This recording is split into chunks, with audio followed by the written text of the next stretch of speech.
नमस्कार, म जगदीश खरेल। आजको हट सिटमा मेरो साथमा लोसपाका नेता हुनुहुन्छ राजेन्द्र महतो।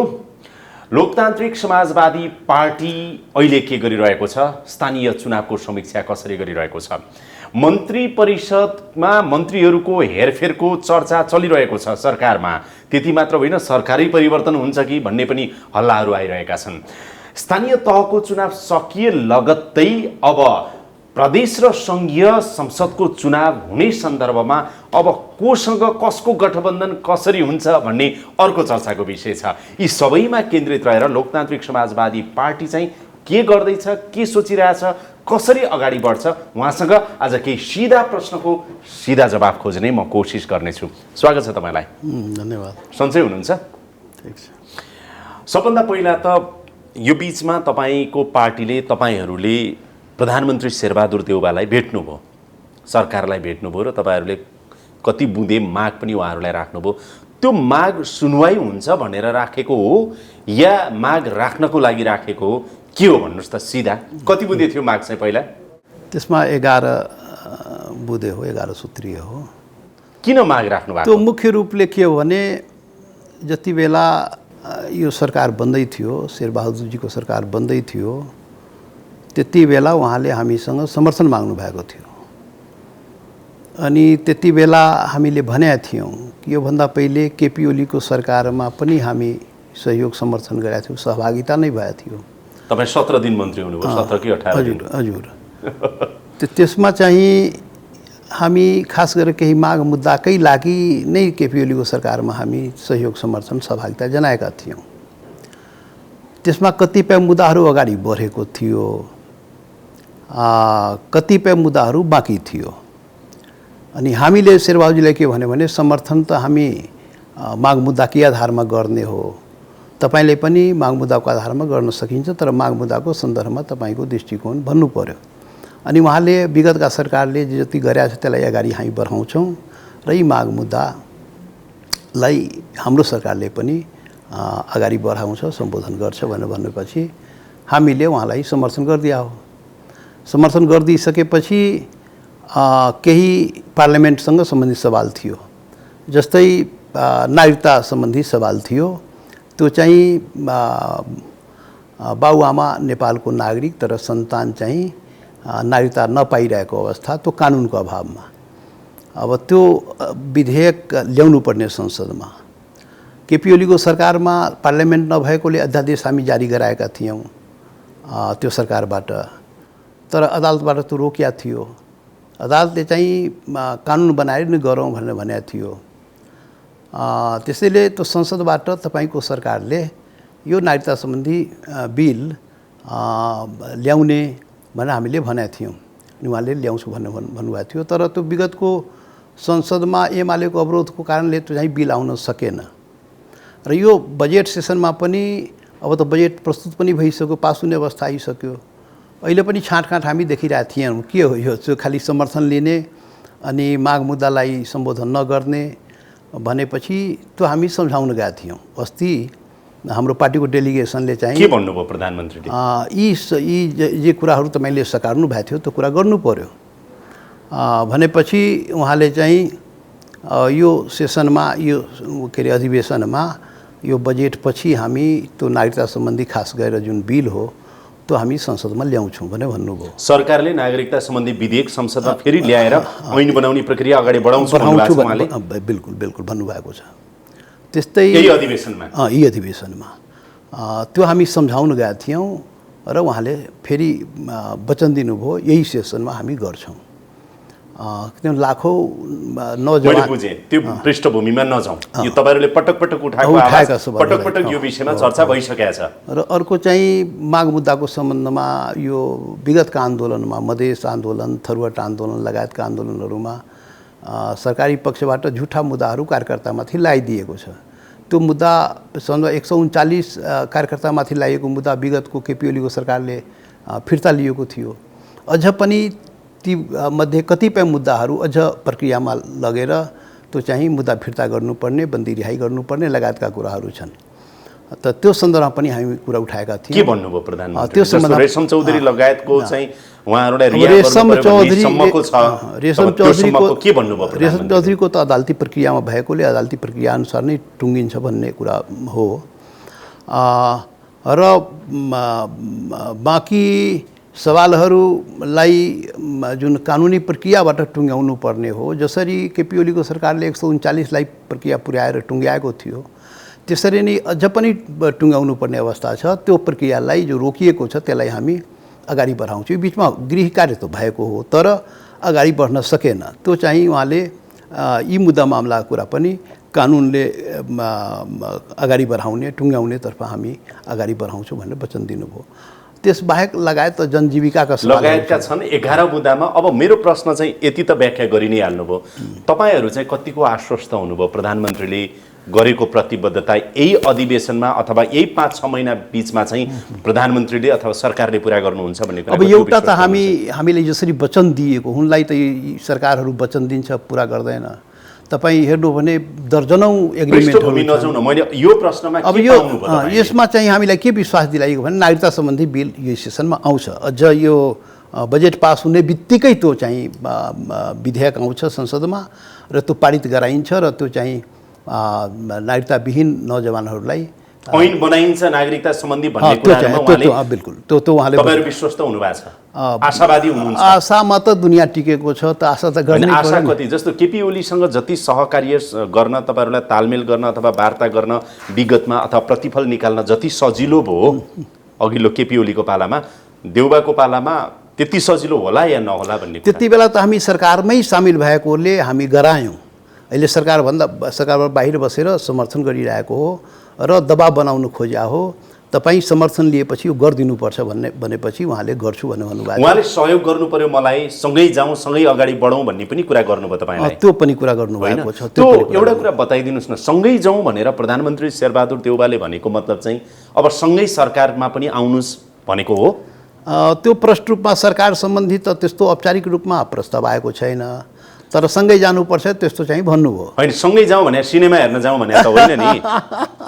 अब त्यसमा दुईवटा कुरा हुन्छ के, तीनवटा कुरा छ। एउटा त हाम्रो माग मुद्दा सन्दर्भमा हामी सरकारमा गए पनि नगए पनि, हामी चुनावी तालमेल गरे पनि नगरे पनि यो माग मुद्दा हामी समर्थन गरेको कारणले यो गरिदिनु पर्यो, यो हाम्रो अधिकार कुरा हो। र उहाँले मागको कुरा गरिसक्नुभयो। मेरो राजेन्द्र महतोला मान्यज्यू तपाईँलाई प्रश्न के भने प्रधानमन्त्रीज्यूले सँगै जाउँ भनेको अब सरकार पनि सँगै चलाउँ आउनुहोस् सरकारमा भनेको हो, त्यो सङ्केत गर्नुभएको हो कि बुझ्नुभयो तपाईँले? त्यो हो या होइन? तपाईँ एउटा जिम्मेवार र जवाफदेही नेता भएकोले यसको चाहिँ सिधा जवाफ दिनुहोस्। त्यसपछि दुईवटा सवाल रह्यो, यो हो या होइन पहिला भन्नुहोस्। म मात्रै भन्दैछु त्यो दुईवटा सवाल। एउटा सरकारमा सहभागी नै हुने कुरा हो र अर्को चाहिँ चुनावी, अब यो अहिले त चुनावकै दृष्टिकोणले चुनावलाई टार्गेट गरेर कुरा भइरहेको छ। चुनावी तालमेलको लागि केपी ओलीजीले समेत लोसपालाई हामीलाई भनिराख्नु भएको छ, प्रस्ताव आएको छ। त्यस्तै देउपाजीबाट पनि यो सरकारबाट पनि प्रस्ताव आएको छ। त यो चुनावी तालमेल त्यस्तो बुँदामा त आउनै छ। मैले अहिले सिधा आम जनतालाई तपाईँका कार्यकर्तालाई बताउँदा लोकतान्त्रिक समाजवादी पार्टी महन्त ठाकुर राजेन्द्र महतोहरूलाई अब सँगै जाउँ भनेको सरकारमा पनि आउनुहोस् भनेको अब त्यो हेर्नु प्रष्ट रूपमा त्यो प्रस्ताव आइसकेका छैन। सङ्केत गर्नुभयो उहाँले सरकारको लागि सँगै जानुपर्छ भन्ने कुरा त गर्नुभयो। सँगै जानुको मतलब चुनावमा सँगै जाने हो कि सरकारमा पनि सँगै जाने हो, त्यो आगामी दिनमा प्रष्ट हुँदै जान्छ। त्यो आजको दिनमा त्यो प्रष्ट छैन। भोलि प्रधानमन्त्रीले सरकारमा सँगै जाउँ भनेको अवस्थामा तपाईँहरू जान तयार हुनुहुन्छ? होइन, प्रस्ताव आयो भने त्यसमा पार्टी चिन्तन सँगै जाने भएपछि सरकारमा गएर पनि चुनाव गराउन सकिन्छ होइन।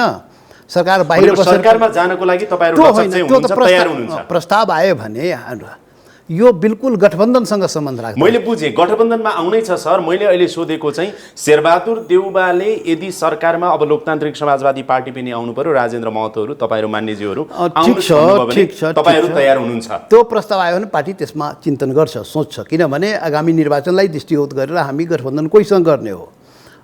सरकार चलाउने पार्टीसँग सरकारमा आउने सम्मको पनि गठबन्धन हुन सक्छ। एउटा त के पनि आएको छ नि, तपाईँहरूलाई सरकारमा जान हतारो तपाईँहरूलाई पनि भएको छ किनभने चुनाव आउँदैछ। अब त्यस्तो सरकारमा गएर चुनावमा भाग लिनुपर्छ त छैन। तर चुनाव गराउने सरकारमा त्यस्तो आयो भने पार्टी त्यसलाई त्यसमा छलफल गर्छ। त्यो अझै मैले बुझिनँ, म सिधा बुझ्न चाहन्छु कि यदि शेरबहादुर देउवाबाट चाहिँ सरकारमा आउनुहोस् भन्ने अवस्था आयो भने तपाईँहरू तयार हुनुहुन्छ? आयो भने पार्टी त्यति बेला तयार हुन्छ, त्यति बेला त्यसमा छलफल गर्छ, तयार हुन्छ।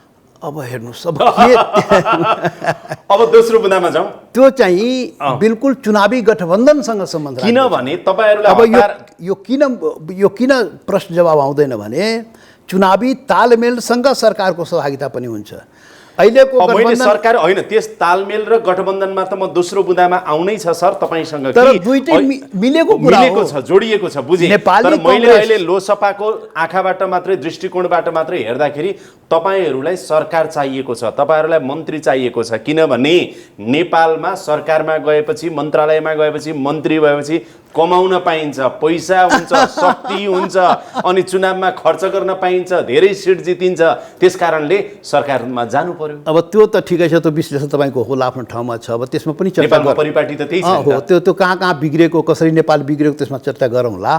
तर अहिले तपाईँको जुन जिज्ञासा शेरबहादुर जीको सँग सहकार्य कहाँसम्म जान्छ, कसरी हुन्छ, त्यो जिज्ञासा जुन हो, सरकारको सहभागिता सन्दर्भमा कुरा आयो भने सिधा त्यो चुनावसँग जोडिएर आउँछ। चुनावी तालमेल हुने हो भने सरकारको कुरा पनि हुनसक्छ। चुनावी तालमेलको कुरा यो गठबन्धन, यो शेरबहादुरजीको के अरे गठबन्धनसँग चुनावी तालमेलको कुरा भएन भने सरकारको कुरा पनि हुँदैन नि। त्यसैले दुईटै जोडिएको कुरा, दुईटै एकदम तपाईँले ठिक कुरा उठाउनु। अब चुनावी तालमेल र गठबन्धनको कुरा गरिराख्दाखेरि विगतमा तपाईँहरू सँगै मिलेर एउटै पार्टी भएर काम गरिरहेको उपेन्द्र यादवले जनकपुरबाट आह्वान गर्नुभयो, आउनुहोस् अब सँगै विगतका कुराहरू, तिता मिठा कुराहरू बोलौँ, अब केही गरौँ। स्थानीय चुनावले हामीलाई नराम्रो झापड हानेको छ, लोकतान्त्रिक समाजवादी पार्टीलाई पनि, जनता समाजवादी पार्टीलाई नराम्रो झापड हानेको छ, सबक सिकौँ, अब एक हौँ भनेर आह्वान गर्नुभएको छ नि गठबन्धनको लागि। एकदम बिल्कुल ठिक कुरा हो। यो जनता समाजवादी पार्टी जुन हामी एकीकृत भएका थियौँ, त्यो पार्टी एक आज भएर लोकल इलेक्सनमा हामी गएको भए सम्मानजनक र अत्याधिक सिट चाहिँ हामी जित्थ्यौँ। त्यसमा कुनै फुट्नुभयो र दुर्भाग्य के भने फुट्यो। अब पार्टी फुट्यो, किन फुट्यो, कसरी फुट्यो? राजा उपेन्द्रजीले फेरि चाहिँ एकताको कुरा गर्नुभयो, तपाईँले भन्नुभयो, मिडियामा आएको पनि छ। हालाकि आधिकारिक औपचारिकमा त्यस्तो कुनै प्रस्ताव आएको छैन, तर मिडियामा चाहिँ त्यो कुरा सुनिएको हो। त लोसपाको के हो धारणा? म के बुझाएको छु भने, लोसपाले के बुझाएको छ भने उपेन्द्रजीले जब उपेन्द्रजीमाथि क्राइसिस हुन्छ, त्यो पार्टीमा क्राइसिस हुन्छ, जब उहाँको पार्टी फुट्ने अवस्थामा आउँछ, त्यति बेला एकताको कुरा गर्नुहुन्छ र एकता भइसकेपछि फेरि विभाजनतर्फ जानुहुन्छ। हेर्नुहोस्, याद गर्नुहोस्, जब उहाँको पार्टी फुटिरहेको थियो, आजभन्दा 1-1.5 वर्ष पहिले जब उहाँको पार्टी फुटिरहेको थियो नि, रातारात चाहिँ एकता हामीले गऱ्यौँ। त्यो फुटनबाट उहाँको पार्टीलाई हामी जोगायौँ। तर एकता भइसकेपछि के भयो?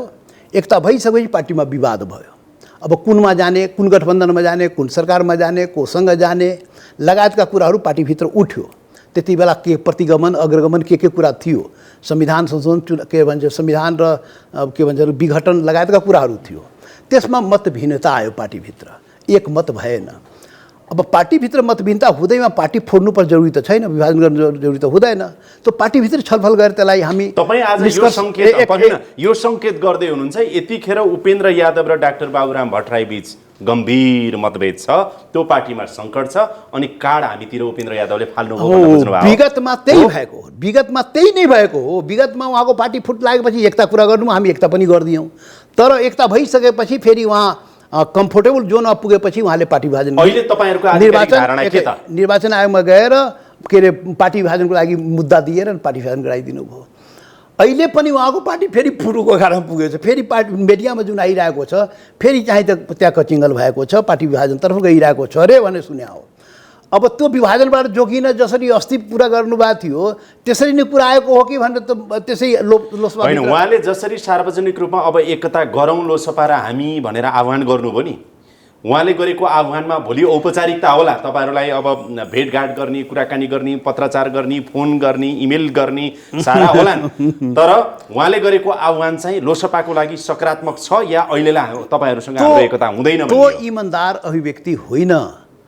त्यो के भन्छ उपेन्द्रजीको हामीले के बुझाएको छ भने फेरि सङ्कट आए, फेरि चाहिँ के अरे विभाजन टार्नलाई फेरि एकता कुरा गरे हो, त्यो अर्थमा लोसपाले बुझेको छ। उहाँले साँच्चै गम्भीर रूपमा चाहिँ एक हौँ भनेर आउनुभयो भने त्यो त हेर्नुहोस्, त्यो त विगत एकता गरौँ त भनिसक्नुभयो के, सिरियसली आउनुभयो भने एकता हुन्छ या हुँदैन? जगदीशजी, हामी त एकताको पक्षधर, हामी 6वटा पार्टी मिलाएर राजपा बनाएका थियौँ। 7औं पार्टी उपेन्द्रजीको पार्टी बाँकी हुँदाखेरि हामी उहाँलाई पनि समेटेर जसपा बनायौँ। तर हामी त एकता पक्षधर, एउटा शक्ति निर्माण गर्नुपर्छ, एउटा वैकल्पिक देशलाई चाहिन्छ, त्यसको लागि हामीले एकता गरेका थियौँ। इमानदार साथ आयो भने एकताको लागि लोसपा लजक छ। आजको दिनमा त्यो इमानदारता देखिएको छैन। अब देखियो भने, अब अहिलेसम्म देखिएको अब देखियो भने, अब देखियो भने जति बेला देखि त्यति बेला सोच्ने हो। यो प्रकरण लचक चाहिँ हुनुहुन्छ तपाईहरु। अहिलेको प्रकरणमा उपेन्द्रजीको आह्वान चाहिँ त्यसमा दाउपेच हो। आफूलाई जोगाउने, आफूलाई बचाउने, पार्टीको जुन भित्र कन्फ्लिक्ट हो त्यसलाई म्यानेज गर्ने, त्यसलाई शान्त गर्ने, त्यो उद्देश्यका खातिर यो कार्ड चाहिँ फालेको भनेर लोसपाभित्रको बुझाइ हो। त्यसमा इमान्दारिता छैन। अहिले अब व्यक्तिगत रूपमा पनि अर्को तेस्रो पक्ष छ। फेरि हेर्नुहोस् है, अहिले त त्यो केन्द्रमा लोकतान्त्रिक समाजवादी पार्टी देउबाले यताबाट तान्न खोज्ने, उताबाट उपेन्द्रले अब तान्न खोज्ने, अर्कोतिर छ साह्रै व्यक्तिगत र राम्रो सुमधुर सम्बन्ध भएको तपाईँको केपी ओली नेकपा एमाले, राजेन्द्र महतोको पनि तपाईँको आफ्नै व्यक्तिगत सम्बन्ध साह्रै राम्रो छ उहाँसँग, महन्त ठाकुरको पनि छ, आत्मीय सम्बन्ध छ, पार्टी फरक भए पनि व्यक्तिगत रूपमा उहाँसँग पनि तपाईँहरूको भेटघाट कुराकानी भएको छ प्रत्यक्ष अप्रत्यक्ष रूपमा। गठबन्धनको कुरा गर्दाखेरि एमालेसँग गठबन्धन हुने सम्भावना त बढी होला अरूसँग भन्दा, हो? हाम्रो सबै पार्टीसँग समदूरीमा हामी राखेका छौँ, सबैसँग हाम्रो सम्बन्ध राम्रो छ र प्रत्यक्ष रूपमै केपी ओलीसँग हाम्रो कुरा भएको छ नि त। हाम्रो पार्टी अध्यक्ष मान ठाकुरजीको केपी ओलीसँग अस्ति भर्खर वार्ता भएको होइन? त्यही त। र उहाँले चाहिँ सँगै जाउँ भनेर प्रस्ताव राख्नुभएकै हो नि त। त्यो अल्टरनेट छँदैछ नि, म भने नि त। अब त्यही त राजेन्द्र महतोज्यू, यो तीनवटा अहिले लोसपालाई चाहने तीनवटा शक्ति देखियो। काङ्ग्रेस सहितको सरकार, अहिले प्रधानमन्त्री शेरबहादुर देउबा, उता केपी ओली जुन तपाईँहरूको जमानादेखिको मित्रवत सम्बन्ध भएको व्यक्ति, अर्को उपेन्द्र यादव जो विगतमा एउटै पार्टीमा भएको शक्ति। अब तपाईँहरूको मन चाहिँ कतातिर ढल्किन्छ? पहिलो कुरा त उपेन्द्रजीको बारेमा अघि मैले बताइसकेँ, त्यो दाउपेच जस्तो लागेको छ। बढी कता ढल्किन्छ? उपेन्द्रजीको प्रस्ताव सम्बन्धमा दाउपेच देखिएको हामीले लागेको छ। त्यसलाई हामी सिरियसली लिएकै छैन, गम्भीरतासँग लिएकै छैन। उपेन्द्रजीको कुरा गर्दाखेरि अब भोलि गएर उहाँको पार्टी विभाजन भए फेरि अर्को परिस्थिति आउँछ, अनि त्यति बेला त्यो हामी चर्चा गरौँला, छलफल गरौँला। अहिले काङ्ग्रेस र के भन्छन्, काङ्ग्रेसको नेतृत्वको गठबन्धन र केपी ओलीजीको नेतृत्वको गठबन्धन कतातिर लोसपा जाने हो चुनावी तालमेलको सन्दर्भमा, यो जिज्ञासा यहाँको हो र यो जिज्ञासा देशभरि जनताको पनि जिज्ञासा हो। हाम्रो दुईटै अप्सन खुला छ। हामी चुनावी तालमेल सिटको एडजस्टमेन्ट हो। वास्तवमा चुनावी तालमेल चुनावमा पार्टीले पाउने सिटको एडजस्टमेन्ट हो। कुन पार्टीसँग हाम्रो कम्फर्टेबल हुन्छ सिटको एडजस्टमेन्टमा, त्यहाँतर्फ हामी सोच्ने हो। त्यसैले त्यो म्याच्योर्ड भइसकेका छैन, त्यो परिस्थिति परिपक्व हुन बाँकी। सिनारियो के छ थाहा छ मान्यज्यू? अहिलेको सिनारियो शेरबहादुर देउबासँग यो एकता गर्दाखेरि तपाईँहरूलाई सरकारमा आउन पाउने फाइदा छ, एउटा पोइन्ट भने मैले, एउटा पोइन्ट। अर्को, एमालेतिर जाँदाखेरि गठबन्धन गर्दाखेरि तपाईँहरूलाई पुरानो मित्रवत सम्बन्ध छ, धोकाधडी धेरै भएको छैन भन्ने तपाईँहरूको बुझाइ छ ओलीबाट, होइन त? तेस्रोतिर उपेन्द्रतिर जाँदाखेरि पहिला एउटै पार्टीमा काम गरेको, हाम्रो जरो त करिब एउटै हो, आधारभूमि पनि हाम्रो मधेस नै हो त्यहाँबाट। भनेपछि यो तीनवटा मध्ये तपाईँहरू कुन बढीतिर आकर्षित हुनुहुन्छ भन्ने कुरा नि। उपेन्द्रजी अझ पर्खौँ, उपेन्द्रजीको सन्दर्भमा अझ पर्खौँ, अलि टाढै हो, अझ पर्खौँ, टाढै हो। उहाँको अवस्था हेरौँ पहिले, के पार्टीभित्रको क्राइसिसको कारणले गरे हो कि अन्य कुरा कहीँ हो, त्यो हेर्दै जाउँ, होइन? र काङ्ग्रेस एमालेको सन्दर्भमा दुईटैसँग त्यतिकै सम्भावना छ। तपाईँ ठिक भन्नुभयो, काङ्ग्रेससँग गठबन्धन गर्यो भने उहाँ सरकारमा पनि भन्न सक्नुहुन्छ, सरकारमा आउनुपर्छ भन्न सक्नुहुन्छ। त्यति बेला उहाँसँग जानुको मतलब सरकारमा समेत सहभागी हुनुपर्छ होला र चुनावी तालमेल पनि हुन्छ, त्यो स्वाभाविक हो। त्यस्तै एमालेसँग जहाँ हाम्रो विगतमा सहकार गरेकै हो, उहाँसँग के अरे हाम्रो सहकार्य भयो भने चुनावी तालमेल हामी गर्छौँ। त्यसैले अहिले दुईटै अप्सन खुला भएकोले आज नै यही हुन्छ भन्न अप्ठ्यारो छ। होइन, आज किन भनेदेखि आज यो प्रश्न म राजेन्द्र महतोलाई किन सोधिरहेको छु भने अहिले मन्त्रीहरू हेरफेर गर्ने कुराहरू भइरहेको छ। एकीकृत समाजवादीबाट पनि अब माओवादीतिरबाटको पनि हल्ला आइरहेको छ। यद्यपि यसका धेरै स्पष्ट आधारहरू त छैनन्। एकीकृत समाजवादीले त नामै पनि पठाएको थियो, खैर शपथ हुन्छ भन्ने कुराहरू पनि आइरहेको छ। त्यो आफ्नो ठाउँमा छ, एकातिर हलचल भइरहेको छ। त्यो मन्त्रीको हेरफेरले एउटा भुइँचालो ल्याउँछ कि भन्ने जस्तो देखिएको छ। अर्को केपी ओलीले असार 17 पनि भनिराख्नु भएको थियो। अनि यो गठबन्धनमा कुनै न कुनै एउटा पाङ्ग्रा खुस्किन्छ कि भन्ने पनि अहिले चाहिँ विभिन्न चर्चा भइरहेको सन्दर्भमा शेरबहादुर देउवाकै सरकार पनि अब धेरै दिन रहन्छ कि रहँदैन भनेर नि बजारमा हल्लाहरू आइरहेका छन्। यो हल्ला जस्तै हो जस्तो लाग्छ कि नेपाल हो, यहाँ जे पनि हुनसक्छ भन्ने लाग्छ तपाईँलाई। भन्नुहोस् त, नेपाल हो जे पनि हुनसक्छ। तपाईँले भने जस्तै नै हो, नेपाल हो जे पनि हुनसक्छ भने तपाईँले जुन भन्नुभयो सबैले त्यही कुरा भनिरहेको छ, त्यो जे पनि हुनसक्छ। त्यसैले त हामीले यो त के हुन्छ हालाकि तपाईँ सरकार परिवर्तनै हुन सक्ने केही ठाउँहरू पनि देख्नुहुन्छ? होइन, राजनीति हो, राजनीतिमा असम्भव त केही हुँदैन नि। त्यो थ्योरिटिकल कुरा भयो, त्यो सैद्धान्तिक कुरा भयो। मैले अहिले व्यवहारिक प्रश्न सोधेको सरलाई कि यो गठबन्धनभित्र अलिअलि खटपट हो कि भनेको जस्तो देख्न थाल्यो। यो गठबन्धनको खटपट भएन, गठबन्धनलाई उहाँहरूले जोगाउनु भयो भने यही सरकार रहन्छ। गठबन्धनमा खटपट भयो भने अर्को सरकार बन्छ। यो त स्वतः तपाईँको मन मस्तिष्कले के देखिरहेको छ? शेरबहादुर देउवाकै सरकार कन्टिन्यू होला या वैकल्पिक सरकार पनि अब आउन सक्छ भन्ने देखिन्छ? तपाईँ एउटा राजनीतिक कर्मी पनि भएको हिसाबले राजनीतिक कर्मीको आँखाबाट चाहिँ भन्नुहोस् त, के देख्नुहुन्छ? अब अहिले गठबन्धन उहाँहरूले ठिकठाक राख्नुभयो भने यही सरकार पनि रहन सक्छ। गठबन्धनमा तलमाथि पर्यो भने त अर्को सरकार बन्छ। गठबन्धन तलमाथि पर्ने देखिन्छ र 137 चाहिन्छ अब प्रधानमन्त्री बन्नलाई, सांसदको सङ्ख्या। अब यसो जोड घटाउ गर्दाखेरि हेर्नुहोस्, त्यहाँ कम्प्लिकेसनहरू छन्। उपेन्द्र यादवको पार्टीमा कम्प्लिकेसन, त्यो कम्प्लिकेसन पार्टी विभाजनतर्फ जाने हो कि विभाजन भएको अवस्थामा विभाजित पार्टी कहाँ जान्छ, उपेन्द्रजी कहाँ जान्छ, त्यसमा निर्भर गर्छ। माधव नेपालजीको पार्टीमा खटपट भइरहेछ, त्यसमा त्यो सांसदहरू के अवस्था हुने हो, त्यो कहाँ जाने हो, यो सबै त्यहाँ के अरे यो तपाईँको प्रश्नको उत्तर त्यो परिस्थितिबाट पनि निर्धारण गर्छ। त्यही भएर त मैले सोधेको कि तपाईँले एकदम जिम्मेवार ढङ्गले जवाफ दिनुहुन्छ आम जनतालाई भनेर नै सर मैले कि उपेन्द्रजीको पार्टीमा खटपट भइरहेको छ, माधव नेपालको पार्टीमा खटपट भइरहेको छ, अनि राजेन्द्र महतो र महन्त ठाकुर बालुवाटार गएर माग दिइराख्नु भएको छ अब नागरिकता विधेयक पनि ल्याएर कानुन बनाउला। पर्खिनुहोस् है सर, म सकिहालेँ। भनिरहेको अवस्थामा सरकारमा जानुपर्छ कि भन्ने पनि तपाईँहरूको एउटा खुट्टा चाहिँ उचालिसकेको अवस्था छ। यो अवस्थामा लोकतान्त्रिक समाजवादी पार्टीको एउटा नेतालाई म सोध्दैछु कि गठबन्धनमै भुइँचालो आउने त देख्नु भएको छ या छैन? होइन, त्यो गठबन्धनको सन्दर्भमा गठबन्धनभित्र रहेका पार्टीहरू र त्यसको नेतृत्वले यो कुरा ठिकसँग बताउँला। देउपाजीले बताउँला, प्रचण्डजीले बताउँला, माधवजी र उपेन्द्रजीले बताउँला के होइन। बालुवाटार तपाईँ चिया खान मात्रै र त्यो 11 बुँदाको कागज मात्रै बुझाउन गए त होइन? यस्ता कागज त तपाईँहरूले कति बुझाउनु भयो? मेरो सिधा प्रश्न, यो गठबन्धनभित्र कतै समस्या आउँदैछ र शेरबहादुर देउवालाई लोकतान्त्रिक समाजवादी पार्टीको आवश्यकता पर्न सक्छ, सरकारलाई समर्थन गरिराख्न सक्छ, उहाँलाई पढ्न सक्छ, म अघि नै पढ्न सक्छ। हाम्रो कुन पक्षसँग सहकार्य गर्ने त्यो निर्भर चुनावी तालमेलसँग सम्बन्धित हो। त्यही भएर देउवाले सँगै जाउँ भनेर भनेको चाहिँ यो हो कि भनेर सोधेको के तपाईँलाई मैले? हुन सक्छ नि, चुनावी तालमेल देउबाजीसँग हुने अवस्था आयो भने सरकारको कुरा पनि उहाँले गर्न सक्नुहुन्छ।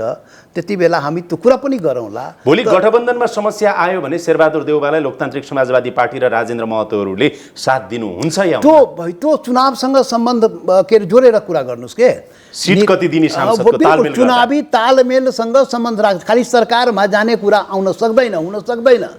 भोलि जनता समाजवादी पार्टीलाई दिने अथवा बाबुराम भट्टराईलाई दिने भाग भोलिको चुनावी तालमेलमा लोकतान्त्रिक समाजवादी पार्टीलाई नै दिन्छु र तपाईँहरूलाई सरकारमा आउन मन्त्रीको लागि पनि व्यवस्था गर्छु र चित्त बुझाउँछु भन्यो भने गठबन्धन समस्यामा पर्ने भयो भने त्यति बेला देउवालाई सहयोग गर्न तपाईँहरू तयार हुनुहुन्छ? चुनावी कुरामा सेटल भयो भने सरकारमा पनि सहयोग गर्न मिल्छ, समर्थन गर्न मिल्छ, सहभागिता पनि जनाउन मिल्छ, तर मुख्य टार्गेट भने निर्वाचन हो। गठबन्धन भइरह्यो भने त फेरि तपाईहरू जनता समाजवादी पार्टी र तपाईँहरू फेरि देउवासँगै यही 5 दलीय गठबन्धनमा 6औं दल बनेर आउने सम्भावना छ या छैन? होइन, यही 5 दलीय गठबन्धन आइजिटी रह्यो भने चुनावी तालमेलको सम्भावना त्यहाँ कति हुन्छ लोकसभाको लागि? कम हुन्छ। त्यो त सीधा सीधा हिसाब छ। 5 वटा गठबन्धन छन्, त्यसैले त्यो कुराहरू के भन्ने त्यसै देखिन्छ नि। भने यसरी बुझौँ सर, 5 दलीय गठबन्धन अहिले कायम रहिरह्यो भनेदेखि लोकतान्त्रिक समाजवादी पार्टी राजेन्द्र महतो महन्त ठाकुरहरूको सम्भावना यताको तालमेलभन्दा ओलीतिर बढी नजिकिन्छ। त्यही त चुनावी बिल्कुल चुनावलाई दृष्टिकोण गरेर मात्रै हामी त्यति बेला निर्णय गर्ने। भने यो तालमेल यो गठबन्धन भत्कियोस् भन्ने तपाईँहरू कामना गरिराख्नु त्यो पनि हामी सरकारमा जान पाइन्छ, नै तालमेलमा बार्गेनिङ गर्न पाइन्छ, सिट सङ्ख्यामा बार्गेनिङ गर्न पाइन्छ, देउबालाई विधेयक चाँडो ऐन बनाऊ भन्न पाइन्छ। त्यो विधेयक सम्बन्धमा त सरकारमा हामी सहभागिता नभए पनि त्यो उहाँको दायित्व हो, जिम्मेवारी हामीले समर्थन गरेका थियौँ नि त बाहिरबाट। त्यसैले सरकारमा सहभागी भएपछि मात्रै त्यो नागरिकता बिल ल्याउँछु भन्न पाउँदैन के, त्यो ल्याउनु पर्छ। तपाईँ त्यो भन्नुहुन्छ, पर्खिनुहोस् मैले रोकेँ। तपाईँहरूलाई आरोप बाहिर के लाग्छ थाहा छ? यो सरकारमा जानको लागि खुट्टा उचालेको लोकसभाले राजेन्द्र महतोहरूले यो दुनियाँलाई देखाएको कागज मात्रै हो, सरकारमा जाने बाहना खोजेको हो। यो गर्छु भनेको छ, त्यसकारण हामी सरकारमा नभएदेखि बाँकीको कागजको अर्थ छैन भन्ने बाटो छँदैछ नि। भन्न त ठिकै छ नि, के भयो र, भन्न पाउँछ नि त, भन्न पाउँछ नि त। तर मुख्य कुरा म अघि भने नि, मुख्य कुरा त्यो माग मुद्दा सरकारमा सहभागी भए पनि नभए पनि समर्थन गरेको कारणले त्यो काम सरकारले गरिदिनुपर्छ, त्यो हाम्रो आग्रह हो। त्यो रिमाइन्ड गराउन मलाई एउटा कन्फ्युजन छ मान्यज्यू, कन्फ्युजन छ कि तपाईहरू देउबालाई उपयोग गर्न प्रयोग गर्न खोजिराख्नु भएको छ कि देउबाले तपाईँहरूलाई प्रयोग गर्न खोजिराख्नु भएको छ? कसले कसको कार्ड फालिरहेछ नै बुझ्न गाह्रो भयो कि। बाहिर के आउँछ, अब यो उपेन्द्रहरूले अलिअलि घचकमचक गर्न खोजे, माधव नेपालको पार्टीले नि के हो कसो हो, मन्त्रीबाट हटाउने कुरा चाहिँ कतिले भन्छन् यति सांसद बोकेर म त हिँडिदिन्छु भनेर। यो चाहिँ सरकारको भविष्य सङ्कटमा पर्छ भनेपछि राजेन्द्र महन्त ठाकुरलाई ल्याएर कागज बुझेर कार्ड फाले देउबाले भन्ने एकातिर छ, अर्कोतिर उपेन्द्रहरूको सङ्कट त्यता छ, माधव नेपालहरूको यही हो मौका सरकारमा आउने, हामीले अब देउबालाई उपयोग गर्नुपर्छ भनेर राजेन्द्र महतो र चाहिँ महन्त ठाकुरहरू लोकसभा आइरहेछ भने कसलाई कार्ड प्रयोग गरिरहेछ बुझ्न सकिएन। होइन, अब त व्याख्या गर्न पाइयो, भन्न चाहिँ पाइयो, तर त्यसरी कार्डै प्रयोग गरेको अर्थमा नलिए पनि हुन्छ। अब यो देश बनाउने त कुरा होइन, तपाईँको यो देश बनाउन त्यो त कुनै चान्सै छैन होइन र। यो देशमा सैकड़ों सरकार बन्यो, कतिचोटि पुनर्गठन भयो, तर नेपाली जनताले के पाए? म त अस्ति पार्लियामेन्टमा बोले होइन, बजेटमा नीति कार्यक्रम मैले बोले नि, 70 पटक बजेट आयो, 15वटा पञ्चवर्षीय योजना आयो। अनि हामीसँगै यो योजनाबद्ध विकासमा गएका दुनियाँका मुलुकहरू कहाँ पुगिसक्यो, नेपाल चाहिँ दुर्गतितर्फ गयो। त्यही भएर मैले के भने व्याख्या त्यसैले आज यो दिन यो देशमा यो सरकार कसको बन्ने, को सरकारमा जाने, को नजाने, यो विषयमा डिबेट गर्नु हुँदैन।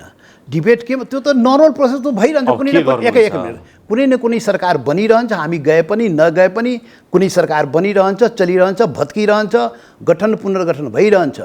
मुख्य डिबेट यो देशमा यो आवश्यकता हो कि यो मुलुक अगाडि किन बढ्न सकेन, नेपाली जनता समृद्धितर्फ किन जान सकेन। एकैछिन, नेपाली जनता अधिकार पहिचानको सवाल उठाएको हो, त्यो अधिकार पहिचानको सवाल किन सेटल भइरहेको छैन? यो देश सबै किन भइरहेको छैन होला जस्तो लाग्छ भन्ने मान्यज्यू मलाई। अहिले रहेका समकालीन नेताहरू सत्ता, शक्ति, स्वार्थ, पैसा, भ्रष्टाचार यसैमा मात्रै लिप्त, परिवारमा लिप्त भएको र जनतालाई नसोचेको कारणले हुन सकेन। त्यसकारण अब कहाँ छ सरकार चलाउने? यिनै नेताहरू छन्, यिनै दलहरू छन्, लोकसभा छ, जसपा छ, माओवादी छ, एमाले छ, काङ्ग्रेस छ, अर्को छ, यिनैले चलाइरहेछन्। कहाँबाट देश बन्छ? हो राइट। अब सबै मिलेर त्यो कुरा सोच्नु पर्यो। यो सरकारको लागि सरकार बनाउने होइन, अनि सत्ताको लागि सत्ता बनाउने, बजेट ल्याउने त्यसै बजेट ल्याउने, गोलचक्करमा नेपाली जनतालाई फसाइराख्ने, यो भएन। सबै मिलेर, सबै यो देशको सबै जिम्मेवार नेता र पार्टीहरू मिलेर सोच्नु पर्यो कि देश कहाँ गइरहेको छ, हामी के गरिरहेको हो, यो सरकार के को लागि हो, यो व्यवस्था के को लागि हो, यो सिस्टम। तपाईँले यति गजबले भन्नुहुन्छ पब्लिकली यत्रो कुरा, यही कुरा तपाईँले केपी ओलीसँग भने, यही कुरा तपाईँले शेरबहादुर देउबासँग भने, कतिवटा मन्त्री हामीलाई, कतिवटा अघि नै भनिसक्नुभयो, संसदको सिट कतिवटा हामीलाई चुनावी तालमेलमा, सरकारमा आउँदा मन्त्री कतिवटा हामीलाई, कसलाई मन्त्री, कसरी मन्त्री, कुन मन्त्रालय, आम्दानी आउने, तपाईहरुको योभन्दा बाहिर छ? यहाँभन्दा बाहिर छ? सुन्नुहोस्, यो त नर्मल प्रोसेस हो, यसमा त देश चलिरहन्छ। त्यो नर्मल प्रोसेसमा यो एकै मिनट सर, यो संवैधानिक प्रक्रियाभित्र हामी पनि प्रवेश गरिसकेकोले त्यो संवैधानिक प्रक्रिया तहत यो जुन नर्मल जुन कोर्स हो त्यो कोर्स त चलिरहन्छ, तर त्यो बाहेक कुरा सोच्नु पर्यो। मैले भने त्यो बाहेक कुरा सोच्नु पर्यो। नेपाल गए कहाँ त? नेपाली जनताले के पायो त? नेपाली जनता यो शासन, सरकार, सत्ता, संविधान सिस्टमबाट के पाइरहेको छ त? नेपाल दिन प्रतिदिन दुर्गतितर्फ गइरहेको छ। 50औं लाख हाम्रा जनशक्ति विदेशमा गएर रोजीरोटीको उसमा जानुपर्ने। यो नेपाल कहिले सुध्रिने हो? कहिले विकास हुने हो? कहिले यहाँको जनताले अधिकार पाउने हो? कहिले नेपाल सबै नेपालीको लागि बन्ने हो? यो कुरा हामी सबै मिलेर सोच्ने हो के? यो एक मिनट, यो कुरा लोसपा या राजेन्द्र महतोले मात्रै सोचेर हुँदैन। त्यसैले हामी यसको जिम्मेवार हामी सबै हौँ। म फलाना व्यक्ति फलाना पार्टी जिम्मेवार भनेर भने होइन जगदीशजी। यसको जिम्मेवार यो 270 वर्ष भनौँ या लोकतान्त्रिक कालखण्डको यो अब 3 दशक, यो के भन्छ, यो 70 वर्ष भन्नुहोस् या 32 वर्ष भन्नुहोस्, यो हामी सबै जिम्मेवार हो। अब म तपाईलाई एउटा, त्यसैले यसमा डिबेट गरौँ, डिबेट गरौँ न, डिबेट गरौँ। राजेन्द्र महतोज्यू, तपाईलाई म एउटा नम्र आरोप लगाउँ कि तपाईहरु अहिले लोकतान्त्रिक समाजवादी पार्टी पनि, कांग्रेस पनि, माओवादी पनि, अधिकांश पार्टी र यिनका शीर्ष नेता डराइरहेका छन्। तपाईहरुभित्र डर छ अहिले एउटा। त्यो डर के छ भने जनताले कुन बेला हामीलाई सजाय दिन्छन्, व्यक्तिगत रूपमा, पार्टीगत रूपमा। र नेपालका कांग्रेस, एमाले, माओवादी, जसपा, लोसपा यसका शीर्ष नेताहरू तपाईहरु सबै डराउनु भएको छ हो। इमानदार साथ भन्नुहोस्। डराउनु पर्छ। जनताले खोजेको परिवर्तन जनताले पाइरहेको छैन। हैन, अब पर्खिनुस्, डराउनु भएको छ कि छैन? अरे बाबा, डराउनै पर्छ नि त। किन तपाईहरुलाई डर के छ थाहा छ? अब मलाई कुन बेला अब संघीय संसदको चुनाव आउँदैछ, मलाई साफ गर्छन्, हराइदिन्छन्, मलाई माथि उठ्न नसक्ने बेला जनताले सजाय दिन्छन् भनेर तपाईहरु डराउनु भएको छ, जसको कारणले तपाईहरुलाई अहिले गठबन्धन चाहिएको छ। एकदम ठीक भन्नुभयो, यो ठीक छ। त्यो डराउनु पनि पर्छ, जनताले दण्डित पनि गर्नुपर्छ, त्यो आफ्नोमा छँदैछ। त यो समाधानको बाटो होइन। यो आज राजेन्द्र महतोलाई म त्यो चुनावमा, अब तपाईँ धनुषाबाट उठ्नुहुन्छ, सरलाई मौतरी कहाँबाट उठ्नुहुन्छ, म त्यो उठेको ठाउँबाट अब जित्छु कि जित्दिनँ भने तपाईँलाई डर छ? प्रचण्डलाई डर छ?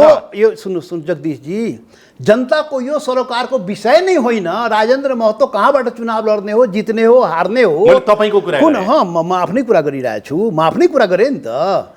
कुन पार्टी, कुन नेता कहाँबाट चुनाव लड्ने, कति सिट जित्ने? आज नेपाली कांग्रेस 300 कति सिट जित्यो त लोकल इलेक्सनमा, के हुने हो त? जनताले के पाउने? परिवर्तन के हुने हो? अर्को पार्टी आउला संसदीय निर्वाचनमा। यो त संसदीय निर्वाचन पहिलोचोटि भएको हो र? यो त पटक भइरहेकै छ नि त।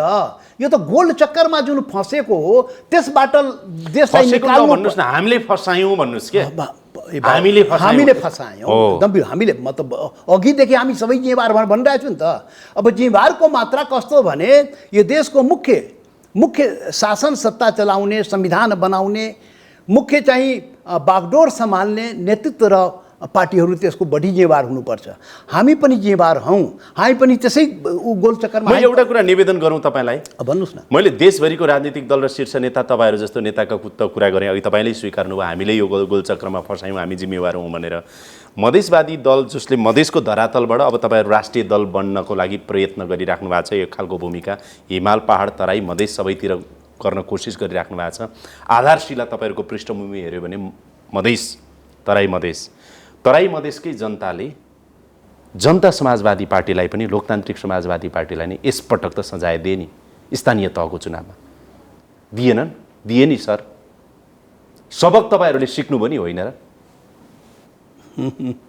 फेरि यो प्रश्न पनि तपाईँको जनताले तपाईँलाई हेरिरहेछ। म भनिरहेको। त्यसकारण इमानदारी साथ बताउनु होला यो कुरा। यो पनि गोल चक्करमा फसाउने प्रश्नहरू नै हुन्। यो फेरि यो यथास्थितिमै, यो देशको जुन यथास्थिति हो त्यसमै लोसपा जसपा समेत चाहिँ त्यो गोल चक्करमा फँसेकै हो। यसबाट त इन्कार गर्नै मिल्दैन नि। पर्खिनुहोस्, तपाईँले दिएको पर्खिनुहोस् सर, यसमा भनिहाल्छु। किनभने तराई मधेस र नेपाल भरका जनताले तपाईँलाई अहिले हेरिरहेको सन्दर्भमा तपाईँले देखाएको पहिचानको नारा, समावेशी समानुपातिकी दुनियाँ दिवाना नाराहरू जुन जुन दिनुभयो जे माग राख्नुभयो ती सबै कुराले तपाईँलाई पटक पटक मन्त्री बनाए, पटक पटक झन्डा हल्लाको गाडीमा हिँड्नलाई मद्दत गर्यो, मन्त्रालय चलाउन, सिंहदरबार चलाउन तपाईँलाई सबै कुराहरू दियो। तर त्यो जनतालाई दिएन। जनताले मौन रूपमा सजाए यसपाला स्थानीय तहको चुनावमा दिए। तपाईँहरूको भोग, राजनीतिक भोग चाहिँ अब सकियो भन्ने सन्देश त दिए त। तपाईँ फेरि डाइभर्ट गरिराख्नु भएको छ। म तपाईँलाई यो जगदीशजी म त्यही भन्दैछु, म जनतालाई नै भनिरहेको छु। तपाईँको मार्फत तपाईँ अगाडि हुनुहुन्छ। म के भनिरहेको छु भने यो देशको अवस्था किन त्यहाँ पुग्यो? हामी पनि त्यसको पार्ट एन्ड पार्सियल भएकोले यो प्रश्न तपाईँ हामीसँग पनि गर्न सक्ने अवस्था छँदैछ। त्यो जवाब हामीले पनि दिनुपर्छ। तर यसको कारक तत्त्व को त? कारक तत्त्व हामी सबै हुँदाहुँदै पनि यो देशको कहीँ न कहीँ खराबी छ। यो नेपालमा केही न केही गडबडी छ, जसको कारणले यो चाहिँ यो कहिले काङ्ग्रेसले दण्ड पाउने, कहिले एमाले पाउने, कहीँ यो माओवादीले पाउने, कहिले लसपा जसपा मधेसवादीले पाउने। यो त स्वाभाविक हो नि त। नेपाली जनताले केही उपलब्धि पाइरहेको छैन। नेपाल चाहिँ दुर्गतितर्फ गइरहेको छ। नेपाली जनताले अधिकार पाएन। हिमाल पहाड तराई मधेसका जनता, नेपाल भनेको सबैको नेपाल हो। अब त्यो विषयमा प्रवेश गर्नु पर्थ्यो के? अब यसमा तपाईँ म 2-4 मिनट समय तपाईँको आदेश हुन्छ भने म लिन्छु प्लिज। अब त्यो विषयमा म जतातिर ध्यान आकर्षण गर्न खोजिया हो, गर्नुस् त। यो नेपाली जनताको जुन आकाङ्क्षा र हामीले गर्न नसकेको जुन कुरा हो, मलाई के लाग्छ भने नेपाल यो नेपाल जुन हाम्रो देश हो नि, यो पूर्णता पाएकै छैन। नेसन बिल्डिङ प्रोसेस पुरै भएको छैन के? त्यो कुन सेन्समा मैले भने नेपाल सबै नेपालीको लागि बन्न सकेन के? नेपाल सबै नेपालीको हो। नेपाल निर्माण 270 वर्ष पहिले जुन भयो नि, नेपालको निर्माण राजा पृथ्वीनारायण शाहले गरे नि त। त्यो पृथ्वीनारायण शाहले निर्माण गर्दाखेरि त्यति बेला भनेको थियो यो 4 वर्ण 36 जातको साझा फुलबारी हो। मेरो प्रश्न के भने के साझा फुलबारी नेपाल बन्यो त? इमान्दारीसँग छातीमा हात राखेर यहाँका पार्टी नेताहरू सबै हामीले भन्न सक्नुपर्छ के नेपाल सबैको साझा फुलबारी बन्यो? के यहाँको शासन र संविधानले यो देशको सबै जनताको प्रतिनिधित्व गर्यो? त्यो शासन र संविधानमा सबैको अधिकार र पहिचानको कुरा गर्यो? यो सवाल चाहिँ मुख्य सवाल हो। यो देशको शासन संविधान एकल हो कि बहुलतातर्फ गयो? यो देश बहुलताले भरिएको देश हो, बहुल राष्ट्रिय राज्य हो। यो सबै मिलेर नेपाल बनेको हो। तर नेपालको शासन र संविधान कस्तो बनाइन्छ? 7-7वटा संविधान बनाउने, देशको जनता चाहिँ अधिकार पहिचान नपाउने, देश समृद्धितर्फ नजाने, यो के हो? यो संविधानले त देशलाई गाइड गर्छ नि त। अमेरिका 250 वर्षमा एउटै संविधान बनाएर दुनियाँको शक्तिशाली देश बने। हाम्रो पडोसी देश 70 वर्षमा एउटा संविधान बनाएर सैकड़ों पटक संशोधन गर्यो, समृद्धितर्फ गइरहेको छ। चाइना पनि एउटा पोलिटिकल सेटलमेन्ट गरेर त्यो समृद्धितर्फ गयो। हामी चाहिँ के गरिरहेको छ त? प्रत्येक 10 वर्षमा संविधान फेर्ने। अब म रोक्छु। अब चाहिँ रोक्नु। एक मिनेट। तो धेरै बोलिसक्नु सुन्नु, नरोक्नुस्, सुन्नुस्, यो सुन्नुस् न। त्यसैले समस्या कहाँ हो? तपाईँ कहाँ जुझाइराख्नु भएको छ? तपाईँ यो निर्वाचनमा जुझाइराख्नु भएको। अरे निर्वाचन यहाँ यो देशमा लोकतान्त्रिक जुन आन्दोलनको जुन कार्यभार हो त्यही पुरा भएको। अब रोके तपाईँलाई पर्खिनुहोस्। अब त्यसो भने तपाईँकै यही प्रश्नमा मलाई एक वाक्यमा जवाफ दिनुहोस् त। तपाईँले समस्या कहाँ हो त? कहाँ हो त समस्या? त्यही हो समस्या। कहाँ? त्यसमै पो डिबेट गर्नुपर्छ। कहाँ हो त्यसमा छ? होइन, कहाँ हो? कसमा हो समस्या? समस्या यो देशको शासन सञ्चालन जुन भइरहेको छ, हेर्नुहोस् शासन कहाँबाट सञ्चालन भइरहेको हुन्छ? व्याख्यामा नजानुहोस्, म बुझ्छु। समस्या कहाँ हो? कहाँ हो? यो देशको तपाईँ त्यो सुन्न चाहनुहुन्न कि के हो मलाई थाहा छैन। 5 मिनट शासन र संविधान, यो देशको शासन र संविधानमा समस्या हो। यो देशको चिन्तन र सोच, शासकहरूको नस्लीय चिन्तन सोचबाट प्रभावित भएर शासन चलाइएको। यहाँ औपनिवेशिक चिन्तन सोचबाट शासन। दुईटा महत्त्वपूर्ण कुरा गर्नुभयो। पुरा बिचैमा नपर्नुस् न। मेरो कुरा 2-4वटा कुरा राख्दिनुस् न। शासन र संविधानमा भन्नुभयो के तपाईले? मैले बुझेँ त। जनतालाई प्रश्न पारौँ न यो कुरा। तपाईँले भन्नुभयो समस्या कहाँ छ भनेर मैले सोद्धा 2टा महत्त्वपूर्ण शब्द प्रयोग गर्नुभयो। एउटा शासनमा, अर्को संविधानमा। बिल्कुल। संविधानको समस्याका कुराहरू त तपाईँले पटक पटक उठाइ नै राख्नु भएको छ। अहिले पनि संविधान संशोधनको कुराहरू तपाईँहरू गरिराख्नु भएको छ। खैर त्यसले मुलुकको समृद्धि रोकिएछ। तपाईँले भनेको कुरा जनताले पत्याउँछन् पत्याउँदैनन्, जनतालाई छोडिदिनु। अब पर्खिनुहोस्, मेरो एउटा कुरा चाहिँ भनिहालौँ। तपाईँ जतिको मान्छेलाई त भन्नै पर्यो नि। शासनको कुरामा मेरो विचारमा यो 63-64 यता कम्तीमा पनि 60 जना मान्छे चाहिँ मधेसबाट, तराई मधेसबाट तपाईं फेरि मन्त्री बनेछन्, तपाईं राष्ट्रपति फेरि- बनेछन्, जगदीश शासन जी। परिनु सर शासन गरेछन् उनीहरूले पनि। ए जगदीश जी सुन्नुस् सुन्नुस्, खोइ त परिवर्तन। अरे अनि शासन गर्नेमा तपाईँ हुनुहुन्छ, म छैन। सुन्नुस् म छु त। म भन्दैछु तपाईँ समस्या कहाँ हो, समाधान कहाँ खोजिराख्नु भएको छ? यो देशमा संविधान हामीले बनाएको हो, शासन हामीले गरेको हो, शासनको एउटा पार्ट बने त्यहाँ गएर आफ्नो कुरा राख्ने हो। यो देशको संविधान बनाउने को त? गोली चलाए जुन जनताको लागि संविधान बनाइन्छ त्यो जनतालाई गोली ठोकेर संविधान बनाइन्छ। 7-7वटा संविधान बनाइन्छ। राणा शासन हुँदै देशमा गणतन्त्र आउँछ। सर, म नम्र निवेदन गरौँ सर। तपाईँ सुन्नुहोस् के, यो देशमा शासन र संविधान परिवर्तन हुन्छ, विचार र व्यवहार कहिले पनि परिवर्तन हुँदैन। विचार व्यवहार उही हो, उही म भन्दैछु, म सब प्रयोग गर्छु, याद गर्नु होला। यो एकल नस्लीय चिन्तन सोचबाट प्रभावित भएर देशको शासन र संविधान बनाइन्छ र चलाइन्छ। यो देशमा नेपाल कसैको उपनिवेश बनेन, तर आन्तरिक औपनिवेशिक चिन्तन सोचको शिकार नेपाल भयो। आज मलाई भन्नुहोस्, यो देश, मैले भने यो नेपाल सबै नेपालीको हो।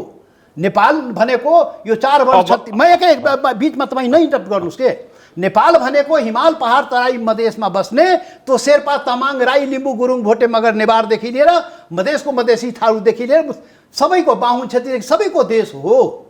सबैको देश भएपछि सबैको लागि शासन संविधान बन्नुपर्छ, हुनुपर्छ, गर्नुपर्छ। त्यसमा दुविधै रहेन, त्यो दुविधै रहेन। सही बोलिराख्नु भएको छ, त्यो कुरामा ठिक छ। नहीं अरे बात रहे पंच का खुट्टा रहे धेरै परमेश्वर कहावत छ के। मैले भनेको कुरा पनि ठिक छ, तर त्यसलाई सुन्न चाहनुहुन्न के। सुन्नुस् न, बोलेको बोले हुनु पर्यो। मेरो मलाई बोल्न दि, तपाईँ पनि बोल्नु होला। तपाईँले बोल्नै त बोलाएको हो कि तपाईँ नै बोलेर मलाई किन बोलाएको? तपाईँ नै बोल्ने हो मात्र। यसमा थप्न खोजेको सर, मैले एउटा थपौँ अनि बोल्नुहोस् है। थपौँ, किनभने तपाईँले महत्त्वपूर्ण नै कुरा गरिराख्नु भएको छ। एउटा चाहिँ थपौँ है, बिचमा मलाई नि नरोक्नु होला। म चाहिँ 1 मिनटभन्दा कम लिन्छु समय। त्यो भनेको के हो भने, संविधान र शासनको कुरा गरेको भएर मैले जोडेको। यो देशको संविधान जारी गर्ने बेलामा डाक्टर रामवरण यादवले गर्नुभयो। सभामुख सुभाष नेमाङ जनजातिबाट हुनुहुन्थ्यो। सुशील कोइराला अब क्षेत्री बाहुन जातिबाट हुनुभयो। त्यस पछाडि अर्को प्रधान न्यायपालिकाको प्रमुख अर्कै हुनुहुन्थ्यो। संसदमा तपाईँहरू हुनुहुन्थ्यो। समावेशी समानुपातिक 601 अन्तरिम संविधानले व्यवस्था गरे अनुसार सबै तपाईँहरू, हामी थिएनौँ, तपाईहरू हुनुहुन्थ्यो। संविधान तपाईँहरूलाई असन्तुष्टि भयो भन्नुहुन्छ, हामीलाई कुरा गर्नुहुन्छ, हामीलाई जनतालाई आरोप लाउनुहुन्छ, जनताले तपाईँहरूलाई बनाउन पठाएको हामीलाई आरोप लाउनुहुन्छ। अर्को जोड्छु सर, मलाई शासनको कुरा गर्दा म स्वास्थ्य मन्त्रालयमा जाँदाखेरि त्यहाँ चाहिँ म राजेन्द्र महतोको फोटो देख्छु, उसलाई कुर्सीमा देख्छु मन्त्रीको रूपमा। सहरी विकासमा जाँदा तपाईँलाई देख्छु। तपाईँ जस्तै यति धेरै साथीहरू अहिले पनि सरकारमा देख्छु। सरकारमा रहेर शासन गर्नेमा नि तपाईँहरू सबै देखिरहेको हुन्छ। संविधान बनाउन पनि विगतमा तपाईँहरूलाई देखिरहेको हुन्छौँ हामीले। विगत कयौँ वर्षदेखि तपाईँहरू हुनुहुन्छ अनि भन्नुहुन्छ कि शासन र संविधान अनुकूल भएन, त्यसकारण भएन।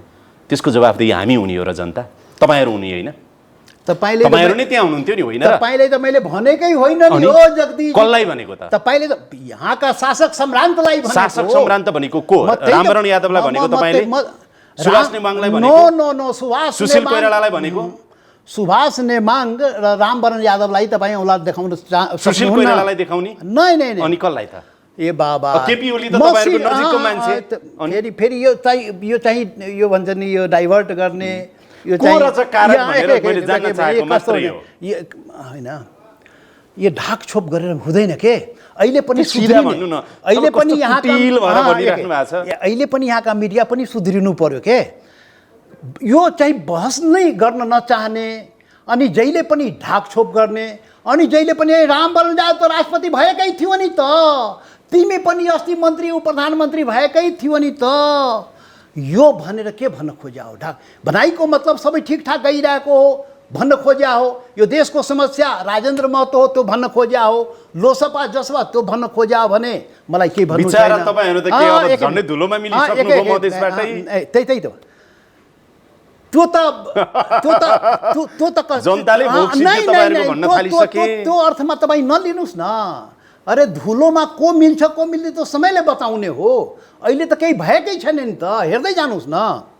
मैले भन्न खोजेको भने यो देशको समस्यामा हामी विचार गर्नुपर्छ के यो देशको शासन मूल कुरामा जाउँ के कुनै व्यक्तिमा कुनै पार्टीलाई पनि भनेको होइन कुनै व्यक्तिलाई पनि भनेको होइन तपाईँ पटक पटक व्यक्तिलाई टार्गेट गरिराख्नु भएको छ म शेरबहादुरलाई पनि भने सुशीललाई पनि भने के अरे ओलीलाई पनि भने होइन प्रचण्डलाई पनि भने होइन म मुख्य शासकीय जो यो 270 वर्षदेखि म के भन्दैछु भने 270 वर्षदेखि कसरी शासन चल्यो नेपालको कसरी संविधान निर्माण भयो के भयो त सबै नेपाली जनताको लागि शासन हेर्नुस् जबसम्म शासन र संविधान एक मिनट तपाईँ जबसम्म देशको शासन र संविधान ठिकसँग चल्दैन देशको समृद्धि कसको सरकार बन्यो को मन्त्री बन्यो त्यो महत्त्वपूर्ण कुरा होइन आज नेपालको लागि नेपाली जनताको लागि के भने यो गोलचक्करबाट नेपाललाई निकाल्नु पर्यो नेपाल किन समृद्धितर्फ गएन नेपाली जनता किन अधिकार सम्पन्न भएन नेपाली जनता किन अधिक पहिचान पाएन यो मुख्य सवाल हो मेरो सवाल के भने यो देशमा शासन र संविधान पटक पटक फेरिन्छ विचार र व्यवहार फेरिँदैन मैले भने मेरो अर्को सवाल के भने यो देश बहुल राष्ट्रिय राज्य हो यो एकल जातीय राज्य नेपाल होइन मलाई एउटा कुरा भन्नुहोस् म च्यालेन्जका साथ तपाईँको मिडियाबाट भन्छु यो शासनले यो देशको सम्पूर्ण नेपालीको नेपाल हो कि होइन शासन र संविधानमा कुरा गर्दैछु संविधानमा असन्तुष्टको कुरा तपाईँ हेरिहाल्नुभयो यो देशको आदिवासी जनजाति असन्तुष्ट मधेस असन्तुष्ट थारू असन्तुष्ट कुरा उठायो भने त्यो रेशम चौधरी जेलमा बस्नुपर्ने यो के हो त यो यही संविधान हो त पहिलो कुरा दोस्रो कुरा शासनको कुरा गर्ने भने शासन यो देशको कार्यपालिका व्यवस्थापिका न्यायपालिका लगायत सरकारका सबै अङ्गहरू आज सरकारले एउटा श्वेतपत्र जारी गरोस् यो देशको शासन यो न्यूनतम कुरा गर्छु यो देशको शासन कार्यपालिका व्यवस्था न्यायपालिका लगायत सरकार सारा अङ्गहरूमा प्रतिनिधित्व कस्तो छ श्वेतपत्र जारी गरोस् न कस्तो सहभागिता हो यो श्वेतपत्र जारी गरोस् न त्यसबाट कहीँ न कहीँ त्रुटि भइरहेको छ कहीँ न कहीँ शासनमा त्रुटि भइरहेको छ अब रोके सर अघि तपाईँले 3 चोटि एउटा शब्दावली प्रयोग गर्नुभएको यो व्यक्तिमा नजा यो गोलचक्करबाट मुलुकलाई कसरी चाहिँ छुटकारा दिने त्यो जरुरी हो हैन त्यही त मैले एउटा आम अब तपाईँको पनि म जनता हो नि त जनता भएको हिसाबले मैले सोधेको तपाईँ जनताको आवाज उठाउने विशेष जनता हो के हैन जनताको तर्फबाट सोधेको अहिले भइरहेका व्यक्तिको कुरा नगरौँ है अहिले भइरहेका समकालीन राजनीतिक दलका शीर्ष 1 2 3 हरेक पार्टीबाट शीर्ष 1 2 3 नम्बरका नेताहरूले अब हामी राजनीति गर्दैनौँ अभिभावक बन्छौँ नयाँ मान्छे आऊ भनेर यी शीर्ष राजनीतिक दलका शीर्ष टप 3 नेताहरूलाई चाहिँ यो राजनीतिबाटै बिदा गर्यो भने देश बन्छ कि सर अब तपाईँ फेरि म पटक पटक भन्छु तपाईँ पनि पर्नु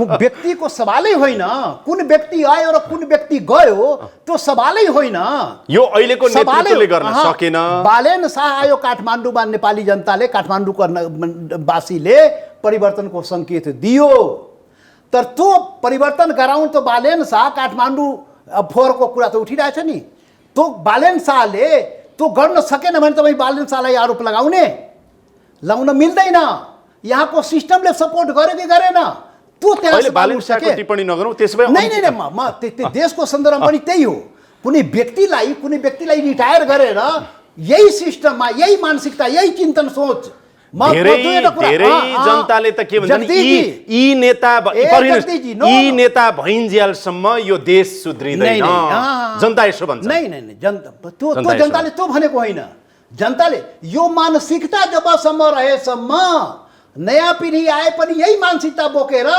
नस्लीय चिन्तन सोचको आधारमा एकल राष्ट्रिय चिन्तन सोचको आधारमा एकल जातीय चिन्तन सोचको आधारमा जबसम्म देशको शासन संविधान चलाउँछ जति व्यक्ति परिवर्तन गरेर केही पनि हुनेवाला छैन के नेपालको अब त्यसैले व्यक्ति परिवर्तन यहाँ विचार र व्यवहार परिवर्तन चाहियो नेपाली जनतालाई टार्गेट गरेर सोच्नु पर्यो नेपाली जनता भनेको मेचीदेखि महाकालीसम्म हिमाल पहाड तराई मधेस सबै वर्ग समुदाय जाति सब नेपाली हो सबै नेपालीको लागि नेपाल बन्यो कि बनेन यो मुख्य सवाल हो के त्यसको लागि हामी सबै मिलेर चिन्तन गर्नुपर्छ म कुनै खास पार्टी कुनै खास व्यक्ति कुनै खास नेतालाई भनेकै होइन अहिले पनि नसुध्रिने अहिले पनि आरोप प्रत्यारोप गर्ने अहिले पनि फलाना पार्टी फलाना नेताको कारणले त्यो होइन यो सबै जिम्मेवार हो 70वटा बजेट आयो कुनै एउटा पार्टी एउटा नेताले बजेट ल्याएको हो जब 70वटा बजेट आएपछि नेपाल किन समितितर्फ गएन त्यो अन्य मुलुकहरू योभन्दा पछि विकासको मामलामा अगाडि बढ्ने सिङ्गापुर,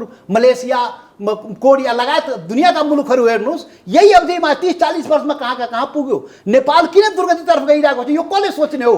कारण के हो? कारण राजेन्द्र महतो हो, मधेसवादी दल। तपाईँ पटक पटक मधेसवादी दल यसको कारक तत्त्व हो, राजेन्द्र महतो कारक तत्त्व हो, हामी सबै कारक तत्त्व हौँ। हामी त उठाउनु, मतलब डिपिएम भएको बेला, प्रधानमन्त्री भएको बेलामा मैले भने अब आगामी एजेन्डा यो देशलाई बहुराष्ट्रिय राज्यमा लैजानुपर्छ, त्यसको लागि राष्ट्रिय मुक्ति क्रान्ति नेपालमा गर्नुपर्छ।